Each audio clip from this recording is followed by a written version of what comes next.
A call for action and a demand for equality. How people across North America are marking U.S. President Donald Trump's first year in office. You're watching Global Toronto.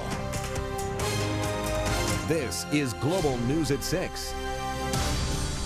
Good evening and thank you for joining us. They were calling for action and for their voices to be heard. Marking 1 year since U.S. President Donald Trump took office, women and supporters took to the streets. Last year's march was in protest of the new president, but this year, organizers had a different message. Erica Vela explains in our top story. We will not take it anymore.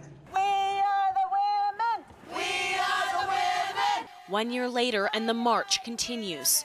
Mighty, mighty women. It's time, women. We're in places of power. We need to inspire, especially the younger generation. Thousands gathered at Nathan Phillips Square for this second Women's March in Toronto. While the crowd this year might not be as large, the meaning behind the march is stronger than ever. I think last year's march was a resistance against Trump. We've decided to sort of change the focus for this year's march, bring it back to local issues, what's happening at home. It really is everyone's responsibility to listen, to act, and to take those words into action. But it's not just happening in Toronto. Places like Montreal, Ottawa, and Winnipeg held marches of their own. And in the U.S., from coast to coast, people marched all over the country. Great. It's everybody coming together to do this.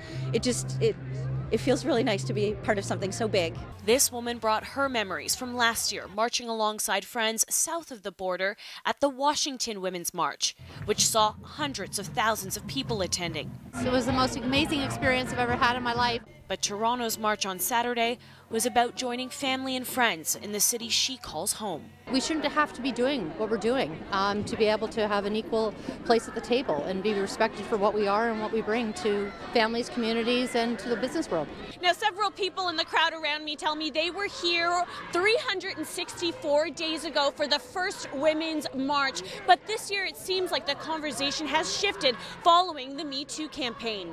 It's since sparked a lot of women to become truthful about the fact that sexual harassment is a pervasive issue. Every woman I know has a Me Too story. No one could have predicted that we would be here a year later, not just in terms of what happened a year ago, but also in terms of women's voices being so strong. And people participating in the march say it's those voices that will keep the momentum moving forward. Come together intending to demonstrate our support for each other, and that's the most important issue. Erica Vela, Global News.